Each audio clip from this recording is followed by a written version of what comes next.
Hoy nos acompaña, tal como lo dijimos hace un par de segundos, el ministro de Trabajo y Previsión Social, Rolando Castro, a quien le damos la cordial bienvenida. Con muchísimo trabajo, ministro. Bienvenido.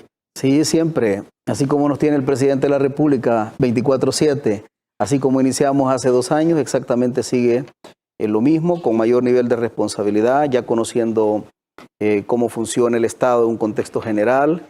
Hay cosas que desde la percepción ciudadana es un enfoque, pero cuando uno ya llega y conoce desde adentro cómo funciona y cómo maneja la situación del Estado, las variables internas y externas, Claro. bueno, ya tenemos una evaluación bastante grande y trabajando duro cada día más. Por supuesto, sin duda también el Ministerio está realizando muchísimas acciones para garantizar precisamente la estabilidad de todos los trabajadores, además de la protección como tal.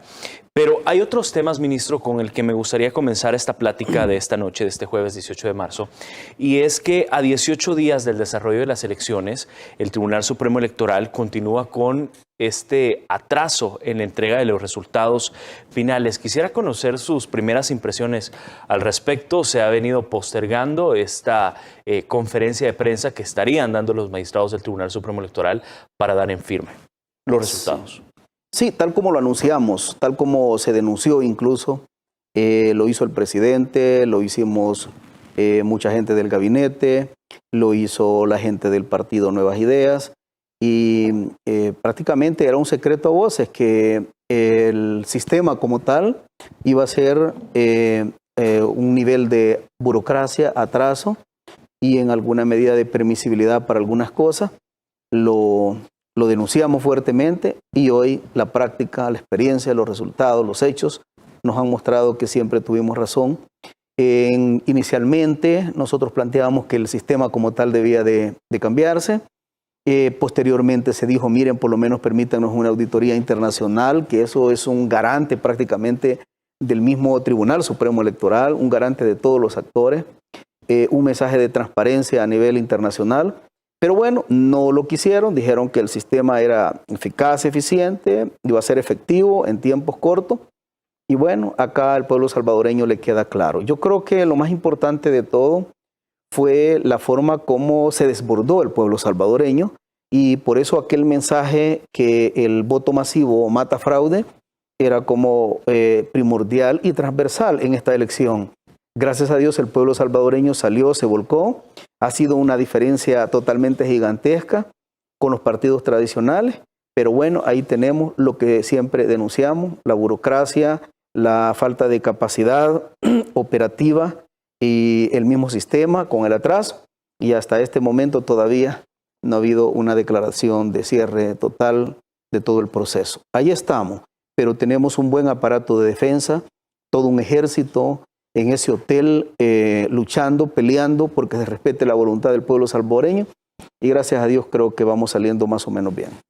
Claro, ahorita no se puede dar por sentado, ministro, que se esté respetando la voluntad del pueblo salvadoreño. Sí, no, todavía hace 2 días estábamos denunciando que nos querían quitar al partido cerca de 80 concejales porque la aritmética y el manejo que estaban queriendo hacer de los cocientes y los residuos era totalmente interpretativo y no era pegado a la ley, tal como lo plantea. Y ahí está nuestro equipo peleando paso a paso, voto a voto, la voluntad expresa y genuina del pueblo. Hemos encontrado, incluso la Policía Nacional Civil ha encontrado bolsas, paquetes en diferentes lugares. Se han hecho las denuncias públicas, la policía ha procedido, la fiscalía está también en ese procedimiento. Entonces, son todas las irregularidades que prácticamente mostraron el sistema como tal. A ver, ministro, pero esto ocurría en los años 80, en los años 90, esta pérdida de papeletas y encontrar cajas en algunas partes de los municipios. Ya no debería por qué estar ocurriendo. Sí, lo que pasa es que hay que entender algo. Este país históricamente ha sido la hacienda pública de unos pocos. La han manejado unos pocos. El primer golpe que dio el pueblo salvadoreño fue con la llegada del presidente Bukele. El segundo ha sido esta elección del 28 de febrero. Ellos estaban claros que la voluntad del pueblo ya lo expresaban las encuestas, lo expresaba cuando tú salías de esta empresa, de cualquier lugar, y hablabas con la gente, sentías que estaba conectada la gente con la identidad de la transformación de este país sacando los partidos tradicionales. Lo único que le queda, esto es como me decía un amigo en una oportunidad, el animal antes de morir patalea totalmente. Y eran los únicos resabios que les quedaba de poder, que era esa Asamblea Legislativa y que no es nada despreciable porque es el primer órgano de Estado. Entonces, estos dueños de esta hacienda pública tenían prácticamente empleados en estos poderes formales, parte del poder político, y hicieron hasta lo imposible por no perder ese primer poder de órgano de Estado.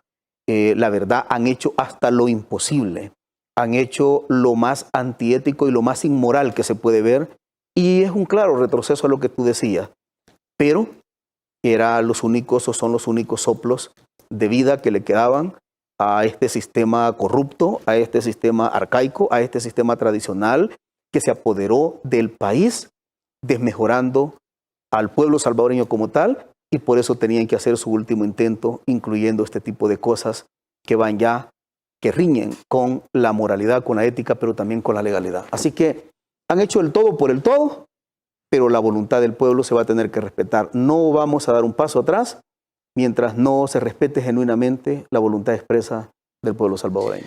¿Se puede decir por hoy que se da por sentado esta ruptura del bipartidismo, la ruptura de esta estructura política que por años estuvo dominado, estuvo mandando durante muchos años nuestro país y que obviamente tenía secuestradas las oportunidades de crecimiento del pueblo salvadoreño?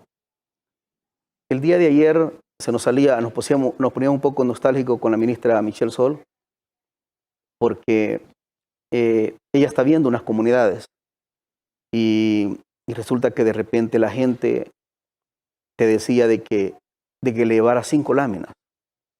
Y cuando tú veías la casita, comúnmente eso le dicen casa de 2 aguas, que tiene 10 pliegos de lámina para un lado y 10 pliegos de lámina para otro. Son 20 pliegos de techo. Y entonces tú te preguntabas por qué no te piden 20 pliegos. Y entonces le preguntábamos a la señora que por qué no nos pide 20 pliegos de lámina. Y dijo, no, lo que pasa es que necesito 5 porque ese es el cuartito donde está mi hijo. Y yo quiero que por lo menos no se moje donde está mi hijo. El amor de una madre. Entonces tú te preguntas, ¿cómo culturizó y educó este sistema ingrato a una enorme calamidad y pobreza de la gente, que a tal grado la gente que te pidiera 5 pliegos de lámina? Y por 5 pliegos de lámina, por 4 pliegos de lámina, por 2 pliegos de lámina, el alcalde de San Salvador repartía 2 pliegos de lámina. Cuando a mí me dijeron que repartía 2, yo no creía. Hasta que vi en una comunidad que estaba entregando 2 pliegos de lámina. Y mucha gente, históricamente, Arena y el FMLN educaron a este pueblo que iban a votar por una camisa y por 2 pliegos de lámina, aprovechándose de la necesidad de nuestro pueblo. Entonces nosotros decíamos con la ministra, entonces la ministra lo que les dijo, no, les voy a arreglar esto temporalmente, pero ya va un proceso de vivienda digna para cada uno de ellos. Entonces cuando platicábamos decíamos, ¿cómo culturizaron a nuestro pueblo? ¿Cómo se apoderaron de la riqueza de este país? ¿Cómo concentraron? Acá tú tienes millonarios que cuando reunís 190, 200 personas de este país, han tenido una rentabilidad por encima de la del 80% de la población salvadoreña. Es un país, pero abismalmente opuesto en el marco de las oportunidades, que acá unos pocos acapararon prácticamente el aparato de Estado como una estrategia de negocio y de crecimiento económico de unos pocos, en detrimento de las grandes mayorías de este país. Entonces el pueblo salvadoreño lo que hizo en esta elección fue, así como ustedes nos cegaron la luz y esperanza de transformación de nuestras vidas, pues entonces hoy, el 28 de febrero, fue prácticamente el acto fúnebre de los partidos tradicionales. Y estos poderes fácticos que tenían a estos partidos tradicionales, que siempre fueron instrumentos de administración de ellos y para ellos, han quedado ahorita prácticamente sorprendidos y además preocupados. Preocupados. Nosotros como gobierno no estamos yendo a quitarle lo que ellos tienen. Lo que sí vamos a hacer es que aquí hay reglas claras y ha llegado una luz de esperanza a través del presidente Bukele para llegar a la transformación de este país. Y a esa gente, y a esa señora que pidió 2 pliegos, 5 pliegos de lámina, hay que construirle su casa.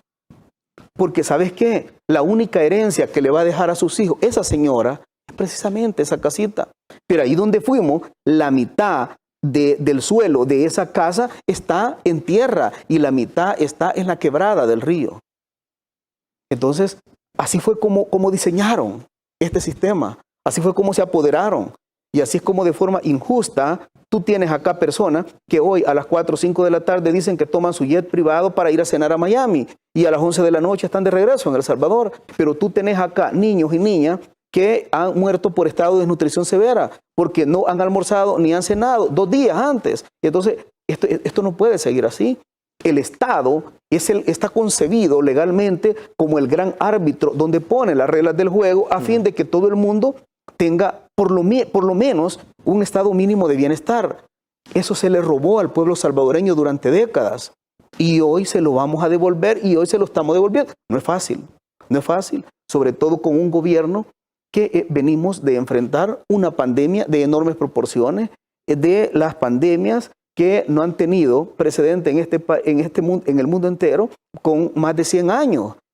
Y este paisito empobrecido, quebrado, robado, saqueado que nosotros encontramos, este país ha enfrentado la pandemia. Claro. Y hoy por hoy es ejemplo del mundo entero de que este paisito que antes salía por delincuencia, por violencia y por un montón de cosas y por corrupción, ha salido adelante como uno de los países con mayor éxito de la pandemia. Y el único también que acompañó a este gobierno en toda la estrategia de la pandemia, en todas estas acciones que obviamente han realizado y que le está cambiando la vida, es la misma gente, es el mismo pueblo. Y se ha demostrado el 28 de febrero. ¿Por qué le digo esto? Porque nunca vimos un acompañamiento por parte de la Asamblea Legislativa al gobierno, nunca vimos tampoco un acompañamiento de parte de una Corte Suprema de Justicia, veíamos incluso bloqueos por parte de la Sala de lo Constitucional de la Corte Suprema de Justicia en cuanto a tema pandemia. Todo el aparato de Estado, fundamentalmente en el primer órgano de Estado y en el órgano judicial, y todos los cargos de elección de segundo grado que son autoridad en este país, toda esa maquinaria estaba en contra del gobierno para sacar adelante a nuestro país. Bueno, un día en una reunión que teníamos de ministros hablábamos que es lo más miserable de un ser humano, que acá la oposición deseaba de que la pandemia se saliera del control. ¿Y tú sabes qué significaba que se saliera del control?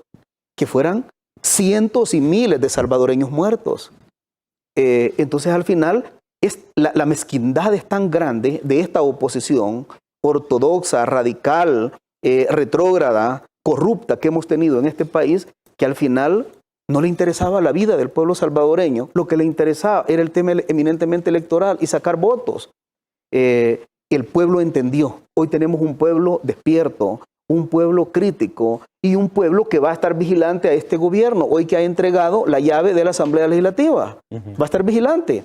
Y con el presidente hablábamos y decíamos, si es que este pueblo, sí, nosotros le tenemos que cumplir, porque también el efecto del presidente Bukele no solamente ha sido ser presidente, el efecto del presidente Bukele no solamente ha sido ser arrasador en esta última elección, el efecto del presidente Bukele es que despertó un pueblo.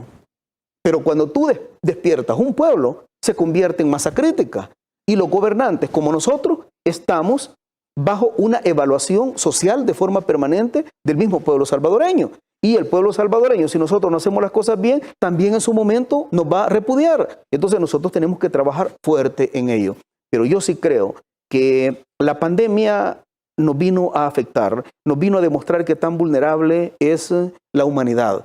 Dios ha permitido que nos dijo, miren, es tan vulnerable la humanidad de que eso nos tuvo en una situación y nos ha tenido en una situación sumamente complicada.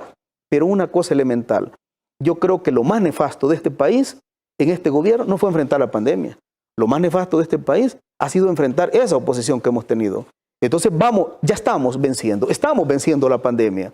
Y el 28 de febrero el pueblo logró vencer a este otro mal endémico que teníamos. Y hablando obviamente de estos partidos de oposición que no acompañaron obviamente al gobierno del presidente Nayib Bukele en todo en lo que está obviamente de la pandemia, hay un diputado, hablando de la Asamblea, que ha dado declaraciones muy controversiales y es de ponerle muchísima atención, sí. Y es que él precisamente ha confirmado y ha denunciado movimientos de atribuir concejales a partidos donde no han ganado en las urnas. Que el diputado Emilio Corea, del partido Arena, denunció ante las cámaras a su propio partido político, Arena, señalado que en la elección de las alcaldías y consejos municipales, miembros del tricolor están intentando hacer fraude. Vamos a escuchar sus declaraciones y luego conocemos las reacciones del ministro. El escrutinio final de las elecciones de alcaldes y consejos municipales habrían dado a luz a un nuevo escándalo de corrupción en la política salvadoreña. Luego de inscribir a sus candidatos con la lista A y B, retiran la lista B y posteriormente a la elección han presentado una nueva lista B. Entonces, esto también yo le pediría al Tribunal Supremo Electoral que investigue. Fíjese que esa denuncia es grave. Y sorprendente, ya que fue el mismo diputado Emilio Corea quien tocó el tema, explicando que esto ocurre en al menos 8 municipios y más tarde señaló que la irregularidad viene de casa. ¿De qué partido estamos hablando? Estamos hablando de Arena. ¿Arena había hecho esa jugada? No te puedo decir quién lo ha hecho, pero hay irregularidades, hay unos alcaldes muy molestos, hay unos candidatos a alcaldes muy molestos de nuestro partido que están pidiendo obviamente que se revise.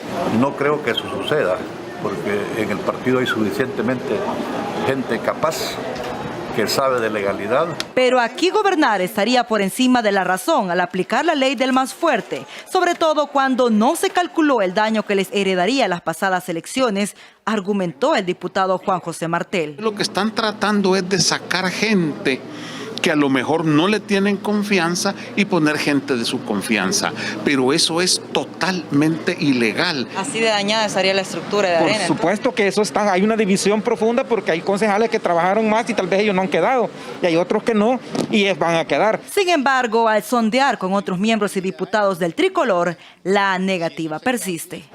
Tendría que haber gente adentro del Tribunal Supremo Electoral, gente adentro del partido. Tendría que haber unas implicaciones que no son aceptables. Tengo conocimiento de que hay algunos colegas que van a presentar recursos de nulidad del escrutinio para agotar la vía administrativa y si el tribunal lo rechaza, bueno, vienen los amparos a la Sala de lo Constitucional. El pasado 28 de febrero los salvadoreños le quitaron cerca de 100 alcaldías y 23 diputados al partido Arena. Wendy Hernández, Noticiero El Salvador. Ministro, el mismo diputado del partido Arena, Emilio Corea, ha confirmado, ya lo veíamos en la nota, este intento de fraude del mismo partido Arena. Yo te puedo decir, viendo a las cámaras, viendo al pueblo salvadoreño, con la responsabilidad que nos caracteriza, que siempre que nosotros decimos algo es porque tenemos información, te puedo decir que no están intentando hacer fraude, ya hicieron fraude. Te voy a dar un ejemplo de la alcaldía de San Salvador. En la alcaldía de San Salvador yo personalmente he dicho, con nombre y apellido, que hay 4 delincuentes en cargos de funcionarios de la alcaldía de San Salvador. Y como hay que ser responsable, te los menciono. Nombres. Juan Carlos Montes, Alexander Suriano, el alcalde de San Salvador, Neto Mason, y Gustavo Moreno. Estas 4 personas son los principales delincuentes que han saqueado literalmente el erario público municipal.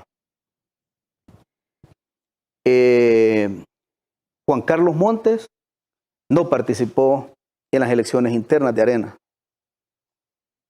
El chino Suriano viene de estar afiliado con Gana. Esas personas nunca iban en la planilla A y B cuando se hizo un proceso de elección interna.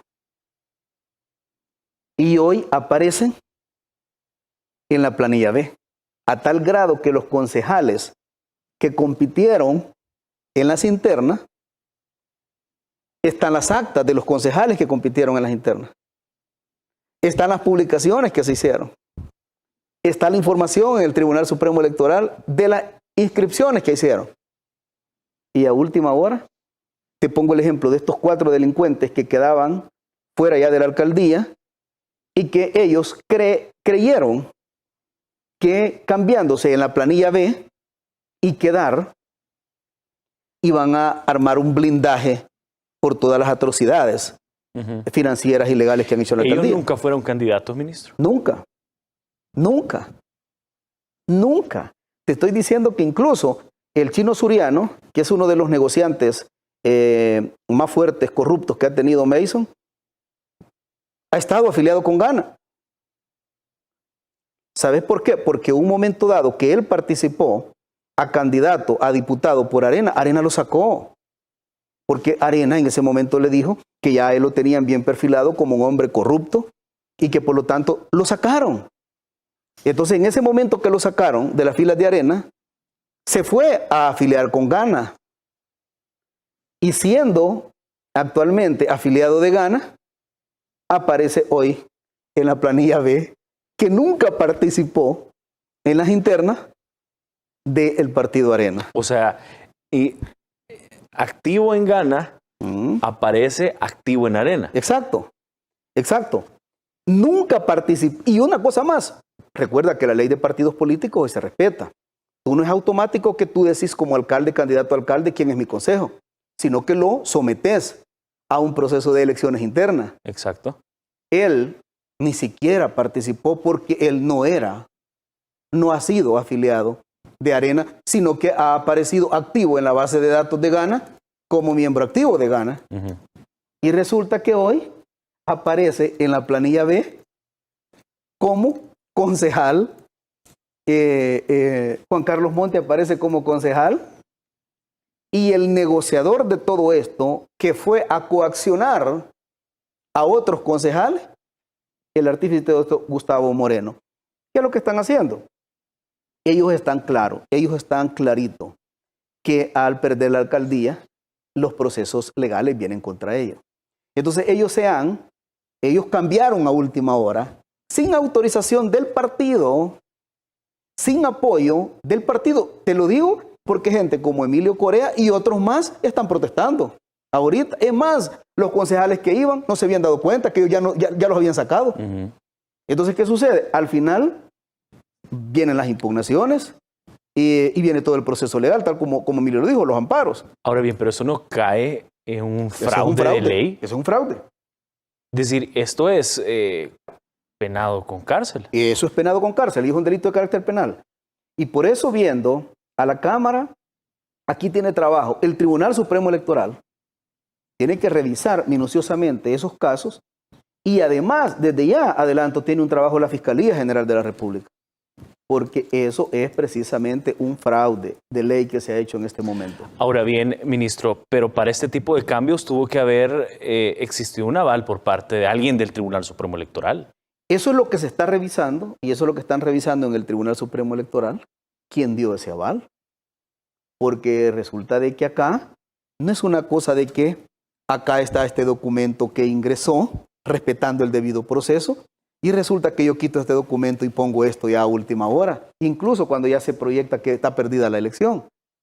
Porque ellos les informaron, las casas encuestadoras que ellos pagaban, les informaron 15 días, 20 días antes y les dijeron, ustedes ya no tienen ninguna posibilidad de ganar la alcaldía de San Salvador. En ese momento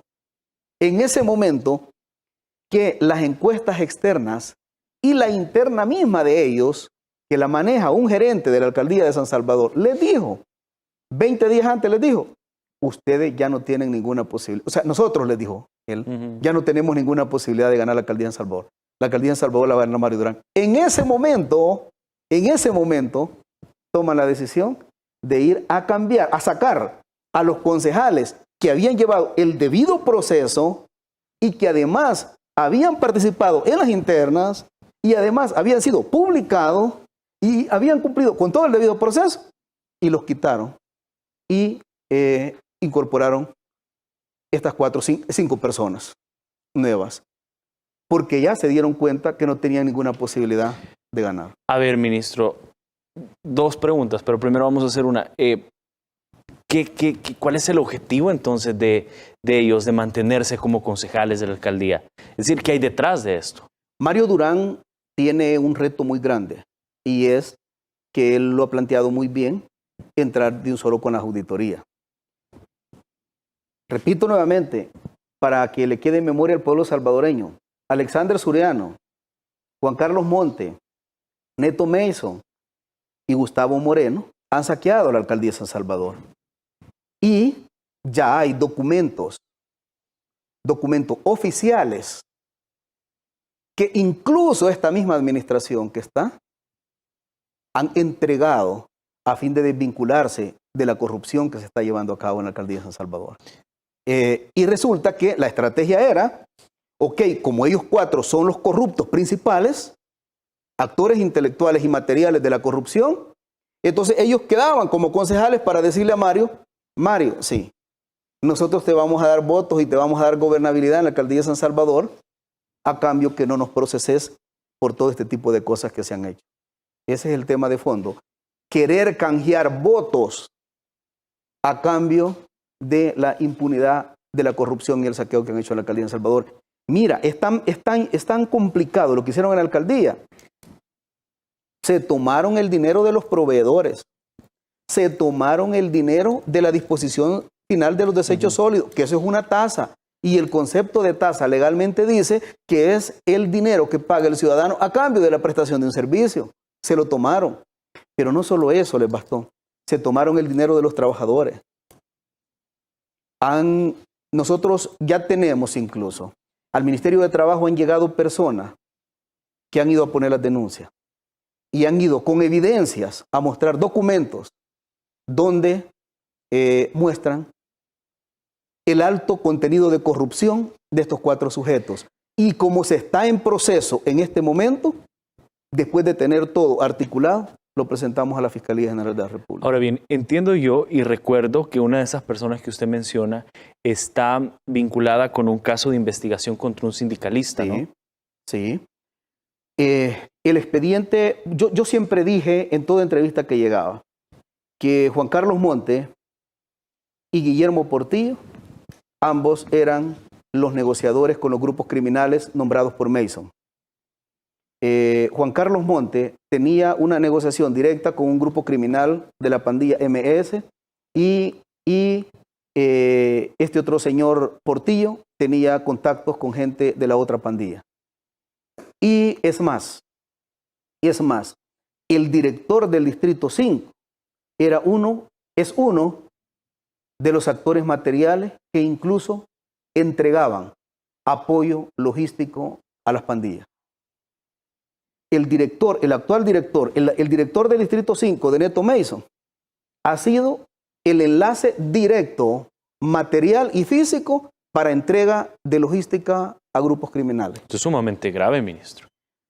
Grave, lo está diciendo un ministro, y no lo estoy diciendo porque se me ocurre, lo estoy diciendo precisamente porque se tiene toda la información y parte de esa información ya se le entregó a la Fiscalía General de la República. Ahora bien, ministro, cuando usted habla y sobre todo denuncia el tema de saqueo de recursos municipales dentro de la alcaldía de San Salvador, para que el pueblo salvadoreño tenga una idea de qué casos estamos hablando. Te voy a poner el último. Neto Mason hizo un cierre de campaña. Le costó $48,500. Se lo entregó a una empresa y el dinero que sacaron dijeron que era para el tema de comunicación y perifoneo sobre el tema del COVID. Si eso era así, debió haber salido esa erogación por el área de salud de la alcaldía que tiene. Pero lo sacaron del área de festejos. ¿Qué tiene que ver una tasa de festejo patronales con el tema de COVID, por ejemplo? Pero de repente nos dicen los trabajadores que hicieron el proceso operativo, nos dicen los trabajadores, pero es que hay un problema. No hubo perifoneo en ningún lugar, sino que lo que hubo es que ese dinero se le entregó a la empresa que llevó a cabo el cierre de campaña de Neto Mason en la Plaza Cívica. O sea, sacaron un dinero con un concepto de comunicación y perifoneo para el área de salud en el tema del COVID y ese dinero lo utilizaron para pagar los $48,500 que le costó al área al equipo de comunicaciones y ambientación que hicieron en la plaza cívica del cierre de campaña de Mason. Ese es uno de tantos casos o sea, la plata de la alcaldía sirvió para muchos negocios personales de ellos, que ya tenemos pruebas, para muchos negocios personales de ellos, y ha servido para toda la estrategia de campaña que Mason utilizó. Ahora bien, y lo más grave es que ya se está hablando también de una nueva tasa municipal para los habitantes de San Salvador. Yo recuerdo que se denunciaba por parte de Mario Durán estas acciones por parte del actual alcalde, quien decía que el pueblo... Bueno, para tener un poquito de contexto, vamos a ver la siguiente declaración. Comentarte varias cosas y varios puntos acerca del tema. Uno, decirle a los capitalinos que a partir de este mes, Ernesto Mason y la alcaldía de San Salvador actual está imponiendo un nuevo impuesto. Un impuesto que fue aprobado hace ya varios meses y que cada uno de ustedes pues dio fe de ello y que también dieron cobertura. Nosotros sabemos que ahí hay un nuevo impuesto que empieza para los capitalinos este mes y que él, en su afán de conseguir votos, no lo hizo y no lo realizó de manera anticipada, sino que hasta después de las elecciones. Lo advertimos en campaña, lo dijimos en campaña, se lo dijimos a los capitalinos, incluso a todas las personas que votaron por el edil actual, eran conscientes de ese nuevo impuesto que había sido pues realizado con anticipación y que ahora pues va a ser ejecutado. Nosotros no conocemos el contrato, tiene reserva el contrato y esto ha sido ocultado a los capitalinos. Nosotros obviamente en nuestra auditoría vamos a revisar cada una de estas situaciones, pero decirles sí que ahí hay un impuesto, el impuesto neto Mason, el impuesto Mason que está siendo realizado a partir de ahora para todos los capitalinos y esta es una movida más de los mismos de siempre, ¿verdad? Cosa que vinimos advirtiendo y que ustedes señalaron. Un nuevo impuesto. Sí. Hay una cosa, la alcaldía literalmente, bajo este concepto, la alcaldía la dejan totalmente quebrada, saqueada, robada, secuestrada, todo su tema de recursos y finanzas. Hay negocios personales de estos 4 sujetos que están bien identificados cada uno de los negocios personales. Hicieron unos viajes a Colombia. En esos viajes que hicieron a Colombia fueron a hacer negociaciones con la misma empresa de teclaseo de Santa Tecla, la empresa colombiana. Han habido negocios oscuros, poco transparentes, y el erario público debe ser transparente con esa empresa y con otras más. Han habido negocios con las antenas, con permisos de antena. Han armado negocios con permisos, con permisos de bares nocturnos. Cada quien entre esos 4 se dividieron de forma corporativa qué tipo de negocio. Yo te puedo decir, por ejemplo, Juan Carlos Monte. Juan Carlos Monte ha comprado bienes, estamos hablando terreno y vivienda, en lugares privilegiados que nosotros los que somos ministros no tenemos capacidad para comprarlo. No tenemos capacidad para comprarlo. Juan Carlos Montes, con prestanombre, ha comprado vehículos, cantidad de vehículos y vehículos de lujo.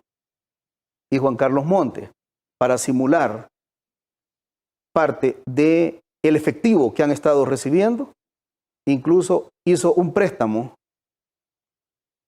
que solo él o gente como Cifrido Reyes, que son buenos administradores, son los únicos que pueden pagar en poco tiempo. Y que cuando tú cruzas el ingreso que se tiene de un gerente de la alcaldía de San Salvador versus el enriquecimiento que han tenido estos 4 sujetos, hasta en negocios familiares, tú te dices concretamente, acá esto definitivamente no cuadra. Ahora bien, ministro, ¿dónde está la Fiscalía? ¿Dónde está la sección de probidad de la Corte Suprema de Justicia? Sí. ¿Dónde está la Corte de Cuentas de la República? De todo esto, ya hay un buen avance presentado en la Fiscalía General de la República. Y la Fiscalía General de la República tiene que actuar.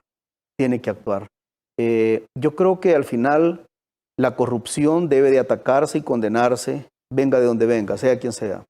El erario público es sagrado y debe de cuidarse y protegerse.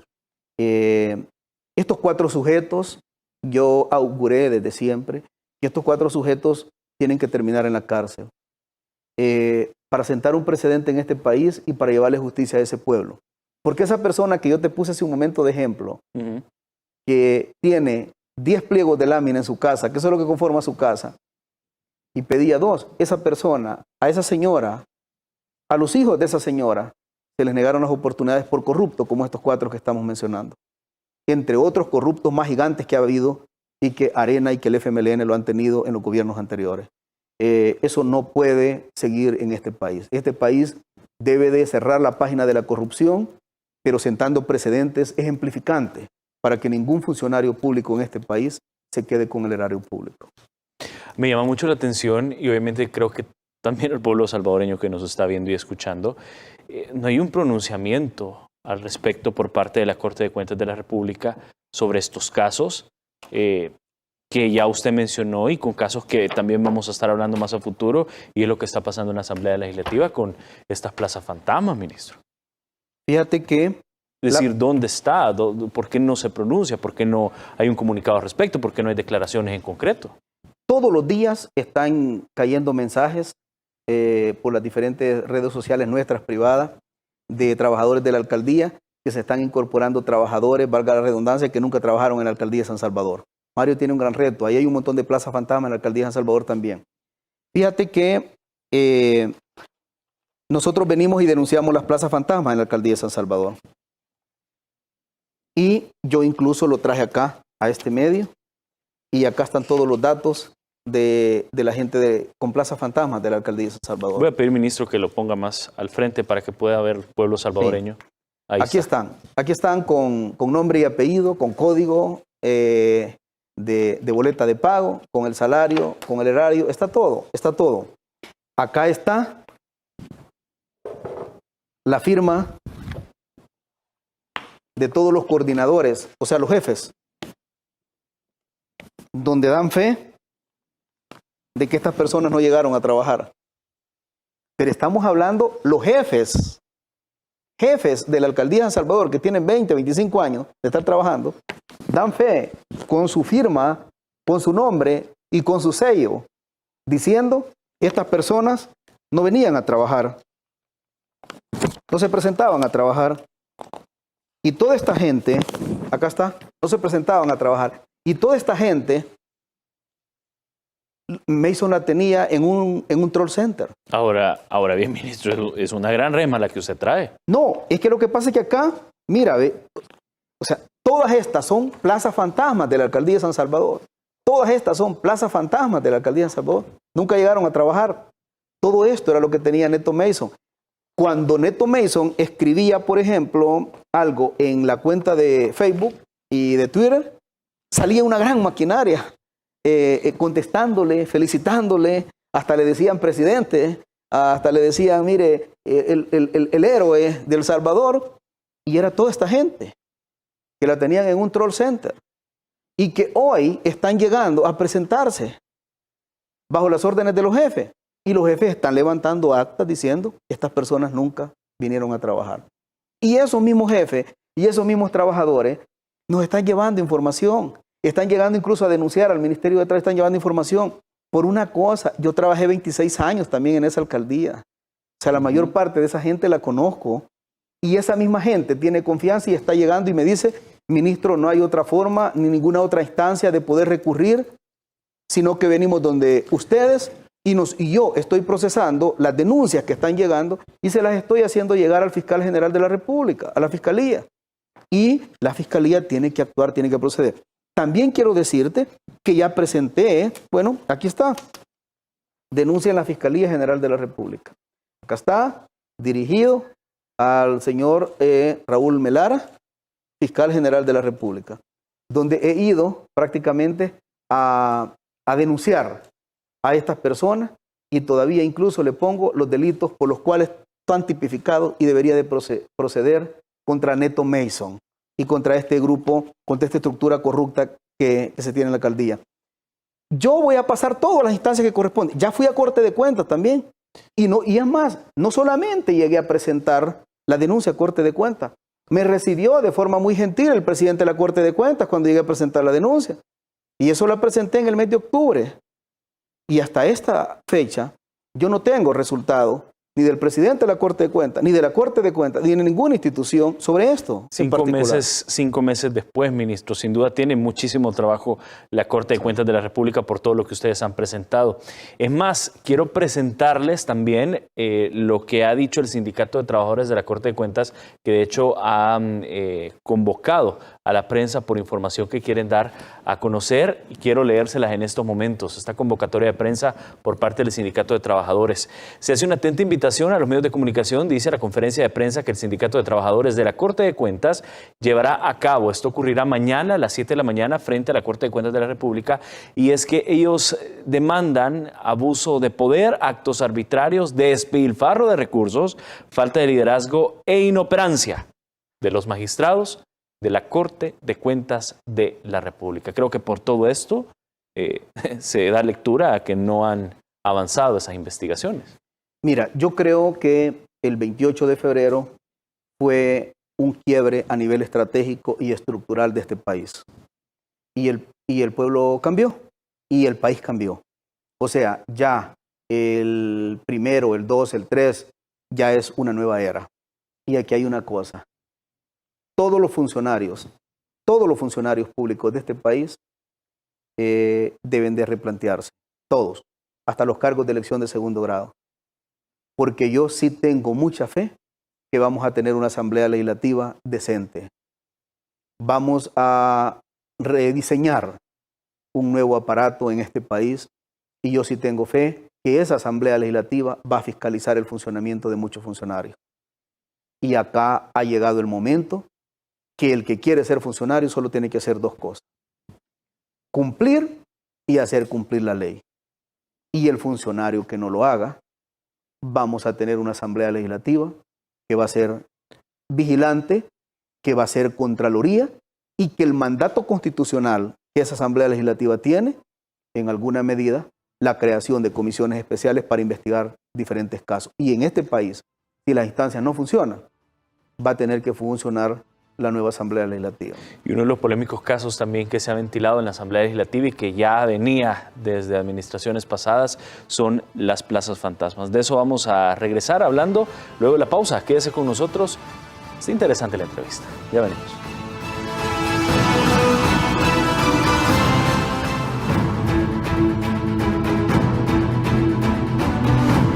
Si necesitas llevar un control prenatal para tu embarazo y no presentas síntomas de COVID-19, llama al 131.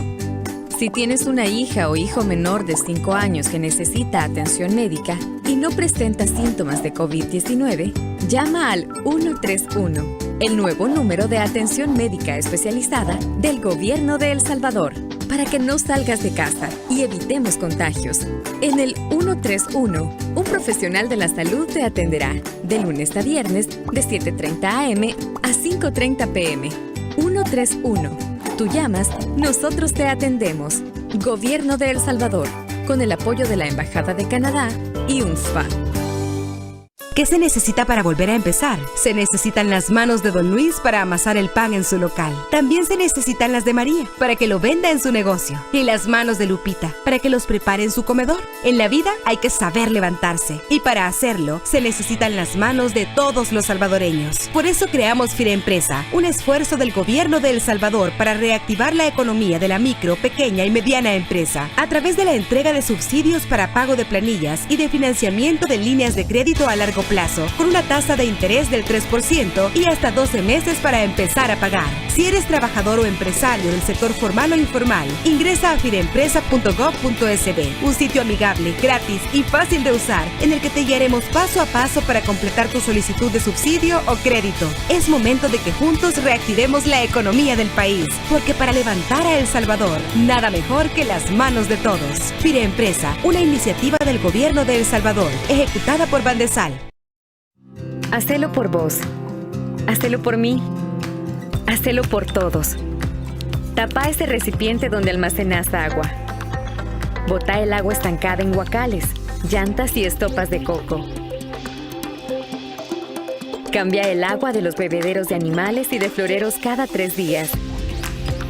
Eliminemos juntos al mosquito del dengue, zika y chikungunya. Ministerio de Salud. Gobierno de El Salvador.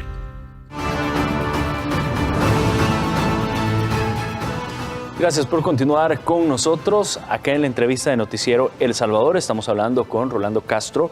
Él es ministro de Trabajo y Previsión Social y estábamos hablando de todas las irregularidades en cuanto a plazas fantasmas también en la Asamblea Legislativa. Por cierto, en el tercer día, es decir, hoy, de allanamiento en la Asamblea Legislativa, se conoció que algunas fracciones de los partidos políticos estarían destruyendo evidencia que los implican en graves actos de corrupción. Vamos a ver la nota y venimos hablando con el ministro. 3 días de allanamiento en el legislativo y el nerviosismo ya estaría tocando la puerta de algunas fracciones políticas, dijo Guillermo Gallegos de Gana. Nos contaban por ahí, no nos dijeron la fracción, que encontraron prácticamente a un personal en otra fracción echando en la picadora de papel bastante documentación, que encontraron a otra persona en una fracción incluso llenando libros, queriendo pues hacer la firma en el momento que llegaba la fiscalía. ¿Cuál fracción? No nos dijeron realmente. Entre tanto, aseguró que está a la orden de las autoridades para dar esas y otras declaraciones que apunten responsables del posible cometimiento de actos arbitrarios y peculado. Todavía no he sido citado, pero estoy con la mayor disponibilidad de poder colaborar. No sería mi primera vez que como diputado voy a la fiscalía en algún caso, y con el mayor de los gustos pues yo voy a colaborar. Y otra cosa que yo quiero decir, yo me siento muy orgulloso de cuando fui presidente de la Asamblea. Creo que hice una buena gestión como presidente y no voy a permitir asumir responsabilidades de lo que ha hecho Norman y Mario Ponce. Mientras tanto, la máxima dirigencia de Gana reiteró que sus puertas están abiertas ante cualquier solicitud en este proceso de investigación. Hemos colaborado y hemos cooperado todos con el desarrollo de dichas diligencias. Los señores fiscales han tenido acceso a las oficinas de los diputados de nuestro grupo parlamentario. Por el momento, el allanamiento que se prevé finaliza el próximo lunes continúa en la Gerencia de Recursos Humanos y la Unidad Financiera de esta Asamblea Legislativa. Wendy Hernández, Noticiero El Salvador. Así estuvo el tercer día, sus declaraciones o sus reacciones, ministro. En primer lugar, lo que decíamos, cómo ha cambiado el país. Nunca en la historia se había visto un allanamiento por parte de la Fiscalía General de la República en la Asamblea Legislativa. No, en la historia reciente no se tiene información de eso. Yo creo que es un acto que debía verse ejecutado. Los partidos tradicionales se mantuvieron fuertes, especialmente Arena y el FMLN, precisamente porque del erario público del Estado se retroalimentaban bajo un concepto parasital estos partidos políticos. Se nutrían del Estado, del erario público. Tú ves personas en Arena y en el FMLN que nunca han tenido un trabajo institucional. Tú tienes personas con 20 años, con 25 años, con 30 años de trabajo, pero nunca han tenido un trabajo en un segmento ocupacional en este país. Todo el tiempo han vivido de la política. ¿Qué hacía Arena en su momento? Arena tenía el Ejecutivo, vaciaba el Ejecutivo con militancia. Cuando de repente tenían el Ejecutivo, tenían el Legislativo, tenían el Parlace y tenían las alcaldías. Ahí se nutría Arena. La misma copia exactamente hizo el FMLN. El FMLN se nutrió de la bandeja de recursos del Estado. Hoy están en una situación difícil y por eso varias personas concluimos que Arena y el FMLN prácticamente ya va a ser difícil que tengan vida política. Porque todo este aspecto parasital que se nutrían de las arcas del Estado se les terminó. Se quedaron sin alcaldías, se quedaron sin asamblea legislativa, se quedaron sin parlacen, se quedaron sin ejecutivo, se quedaron con todo lo que necesitaban de nutrirse, se les terminó. Por eso es que hoy incluso hablábamos de que si un momento dado en este país sale algo, pero va a ser algo distinto, el FMLN y Arena va a ser difícil.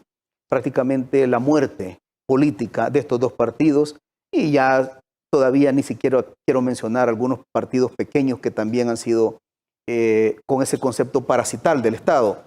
Tú tenés ahí diputados que tienen 20 años, 25 años de estar en la Asamblea Legislativa. Yo creo que al final todo eso va a cambiar en este país y está cambiando ya. No, y también vemos el FMLN, por ejemplo, tiene asesores contratados, varios exdiputados que de hecho no llegan a trabajar y están en esas planillas. Vemos al Partido de Arena que tiene a miembros del COENA también y el PDC a un diputado de la década de los 80, por ejemplo.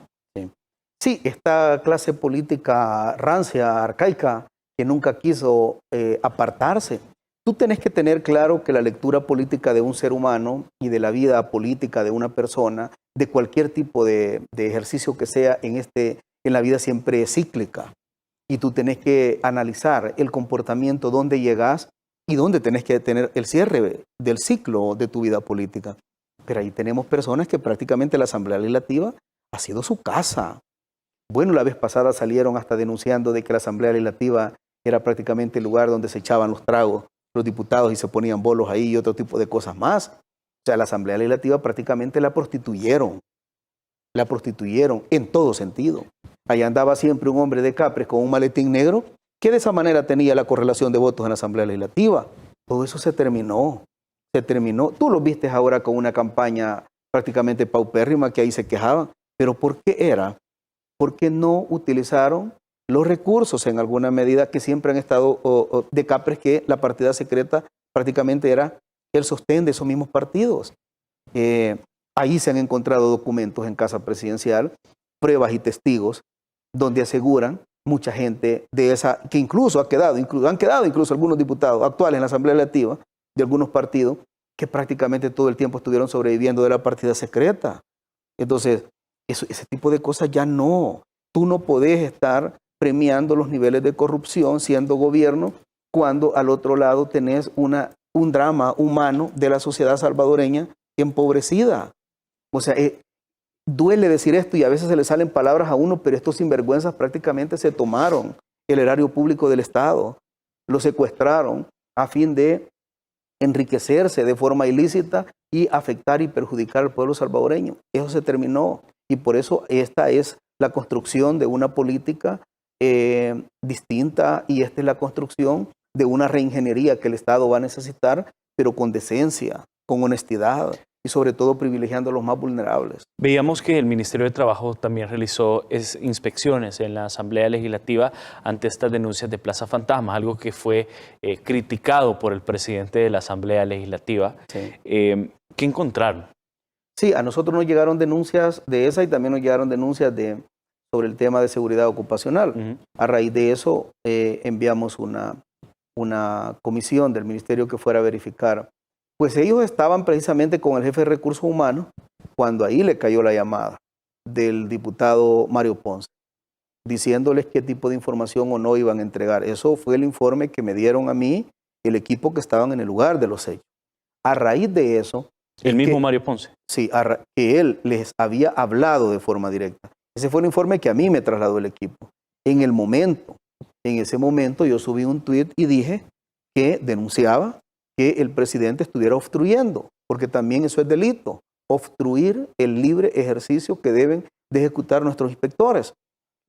A raíz de eso es que después salió diciendo públicamente que se le entregaba todo tipo de información al ministerio, pero inicialmente no querían entregar información.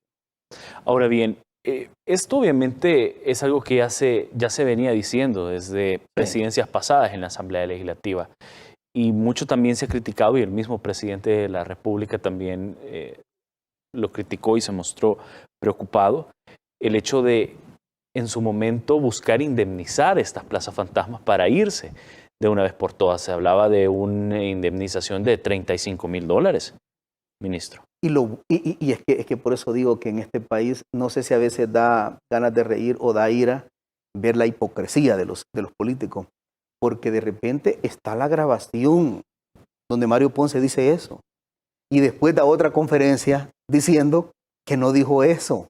Si es que está la grabación donde él clara y categóricamente dijo, es más, ni siquiera dijo dijo presentado, dijo. Y al final, quejándose que dijo que solo como 12 o no sé cuántos se habían apegado. 14, dijo. 14 a eso. Y posteriormente sale diciendo que eso es mentira. Esa es la clase de políticos que hemos tenido en El Salvador. Pero se terminó eso. Se terminó El pueblo ya no quiere ese tipo de personas farsantes en la política. Ahora bien, con la conformación de la nueva Asamblea Legislativa, que en su mayoría sabemos es cian, de nuevas ideas, ¿por qué? Porque el pueblo salvadoreño les ha confiado la Asamblea Legislativa al partido. ¿Podrían revelarse por todas estas auditorías que ha anunciado el diputado electo por San Salvador, quien obviamente sería el presidente de la Asamblea Legislativa, uno de los más votados, Ernesto Castro? ¿Podría revelarse más información? Es decir, la Asamblea también hace contratos, la Asamblea también hace compras, licita. Sí. No, seguramente. Seguramente el tema de Plaza Fantasma solo es la punta del iceberg de lo que se va a encontrar ahí. Es parecido a lo que está pasando incluso en las mismas alcaldías. En las alcaldías están quemando, están desapareciendo información, están haciendo un montón de cosas, pero al final hay temas que no van a cuadrar. Cuando tú llegues con una buena auditoría, ahí va a salir absolutamente todo. Va a salir un montón de cosas que incluso nosotros probablemente ni siquiera las tenemos en el radar, en la proyección, porque han sido elevados los niveles y los índices de corrupción que han habido. Esta gente en un momento dado, creo, que se pegó a la silla del poder y dijo que nunca iba a salir de esa silla. Y nunca se imaginaron. Ahora, el partido Nuevas Ideas, los diputados de Nuevas Ideas y los alcaldes de Nuevas Ideas y los consejos municipales de Nuevas Ideas llevan un gran reto y llevan una responsabilidad sobre sus hombros de ser un proyecto transparente, honesto, correcto y fundamentalmente justo. Transformar este país en función de los más vulnerables y de los más necesitados. Eso lo tiene que hacer. Lo tiene que hacer. Si bien es cierto, hay un beneplácito y celebración profunda del triunfo, pero también es cierto que hay una carga y una responsabilidad muy grande, que los destinos de este país están prácticamente en las manos de un proyecto como este, que debe demostrar con mucha autoridad estos temas que yo acabo de tocar. Es más, nosotros, como, bueno, en mi calidad de ministro de Trabajo, vamos a estar vigilantes en todas las instituciones, que también esto se garantice. Y todo el aparato de Estado y el gobierno va a estar muy pendiente también de todo lo que esté pasando y que todo lo que se le ofreció a la gente hay que tratar de cumplirlo en la medida de las posibilidades. Ministro, antes de despedirlo, quiero también que me reaccione a lo que ha ocurrido hoy precisamente en una empresa de construcción. Usted colocó algo en redes sociales, pero quizás conocer a detalle sobre este hecho lamentable. Entiendo yo que una persona quedó con graves lesiones. Cuando yo llegué en grado crítico, entiendo. Sí, cuando yo llegué al Ministerio de Trabajo, de repente como a los 3 meses, me enteré de 3, 4 personas que de una pluma se desplomó, tú te recuerdas, y fallecieron unas personas en una empresa de construcción. Entonces resulta que yo me indigné mucho, mandé a llamar a los empleadores y mandé a llamar a las viudas de esos trabajadores. Y resulta que allí dijeron de que en el área de construcción era permanente que eso pasaba. Que una semana antes, que 15 días antes, que 2 meses antes, que 3 meses antes, habían habido accidentes de ese tipo y prácticamente con decisiones, con acciones irreparables. Y a raíz de eso dije, bueno, o sea que acá el Ministerio de Trabajo ha estado culturizado en que acá maten a los trabajadores, no hay ningún problema. Entonces yo a esa empresa la senté y la hice que se comprometiera en sacar adelante a los hijos de las personas que habían fallecido y a sus esposas. Esa empresa la sancioné tan fuerte que le cerré temporalmente el funcionamiento. Y esa empresa hoy no tiene tablas podridas de andamio. Esa empresa hoy tiene andamios hidráulicos, donde se garantiza prácticamente el buen funcionamiento de los trabajadores. Ayer pasó algo similar en esa construcción. Ayer, según el informe que tenemos, el trabajador estaba en la parte de un andamio y resulta que él tenía que moverse 2 metros al lado derecho.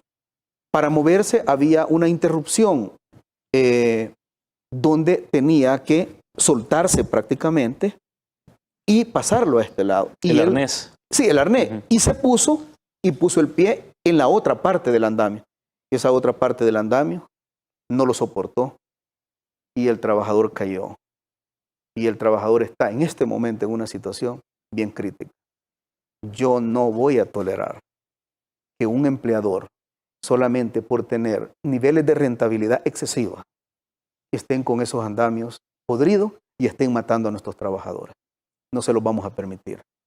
Ahora mismo di la indicación y hemos cercado perimetralmente la empresa y no se va a permitir el funcionamiento de ellos hasta que se arregle absolutamente todo. Yo no voy a permitir, mientras esté en este cargo, no voy a permitir que estén matando, asesinando a los trabajadores, simple y sencillamente porque las carteras de los empresarios cada día se conviertan en más grandes y los trabajadores estén entregando sus propias vidas. ¿Sabes por qué? Porque esas personas que han fallecido, que te dije anteriormente, dejaron hijos. Y porque ese muchacho que está ahí, en un estado crítico en este momento, es el sostén de su familia. ¿Y qué pasa cuando esas personas mueren? O sea que acá, la página antes que yo llegara al Ministerio de Trabajo, era habitual que estuvieran matando a los trabajadores en la construcción y no había un ministro de Trabajo que tutelara los derechos de ellos. Eso se terminó. No importa los costos que yo pague. No importa los costos que yo pague. Pero no voy a permitir que esto siga pasando en el país. Acá los empresarios tienen que entender que tienen que garantizar todos los derechos de seguridad de los trabajadores. Ahí estamos viendo cómo ustedes están clausurando hoy mismo la lo hemos empresa hecho. y están poniendo la cinta amarilla, Hoy mismo que era lo lo hemos que usted estaba contando, ministro. Mandé todo mi equipo de dirección, pero todo mi equipo de dirección lo envié con todos los abogados y esa empresa no va a funcionar hasta que garantice absolutamente todo, me le garantice todos los gastos que va a tener esa persona y además Dios, vamos a estar orando porque Dios a esa persona no permita que muera, pero no voy a dejar solo a esa persona ni a su familia con lo que ha pasado. Y este empleador tiene que pagar ese gesto de irresponsabilidad que ha tenido. Te lo digo claro y lo dejo claro ante el pueblo salvadoreño. A mí no me importan los costos que debo de pagar como ministro o con lo que sea, pero no voy a permitir, siendo un ministro de Trabajo, que estén matando a los trabajadores simple y sencillamente porque la rentabilidad de sus bolsillos cada día sea más grande y estén jugando con lo más sagrado que una persona puede tener, que es su propia vida. Esa persona tiene familia, esa persona es un sostén de su núcleo familiar. No vamos a permitir eso. Solo para que aclarar al pueblo salvadoreño, estamos hablando de la misma constructora que ya anteriormente había sido... No, es otra. Es otra. Es otra. La empresa constructora a la que le cerré anteriormente y que estaba pasando eso, compró sus andamios hidráulicos, tipo ascensor, garantizado, donde la gente ya no corre ningún riesgo. Y esta empresa que clausuramos este día de forma temporal es una empresa irresponsable que por tener tablas podridas en concepto de andamio, esa persona está en un estado crítico. Hoy, a las 5 de la tarde, hemos pedido su último informe clínico y eso es lo que nos han informado en el Seguro Pero es una Social. empresa constructora como tal. Es una empresa constructora. Es una empresa constructora y el dueño de esa empresa constructora es el actual presidente de Casalco. Cuando tú no solamente eres empresario, sino que eres el presidente de una gremial, lo menos que puede ser ejemplo para todos tus agremiados. Y eso yo no se lo voy a permitir ni al presidente de Casalco ni a ninguna empresa en este país. Ok, solo para reiterar entonces la información, estamos hablando que el dueño de la empresa es el presidente de Casalco, la gremial de la construcción, que debería ser un referente en el tema de construcción en el país. Cuando tú eres un líder de una gremial empresarial, lo menos que debes de ser es ejemplo de todos tus asociados y afiliados. Y esa empresa es propiedad del presidente de Casalco y ni al presidente de Casalco ni a ninguna empresa constructora en este país le voy a permitir eso. Y voy a deducir todas las responsabilidades administrativas, de costos financieros que tenga el trabajador y voy a deducir responsabilidad. Si me llega incluso de carácter penal, lo voy a tener que hacer. De acuerdo, y sin duda también nosotros vamos a estar dándole seguimiento como medio de comunicación al trabajo que realicen ustedes. Ministro, muchísimas gracias. Ha sido una plática muy fructífera. De hecho, ya son las 9 de la noche con 10 minutos. Y hasta nos pasamos. Muchas gracias. Altamente agradecido y bueno, un abrazo al pueblo salvadoreño.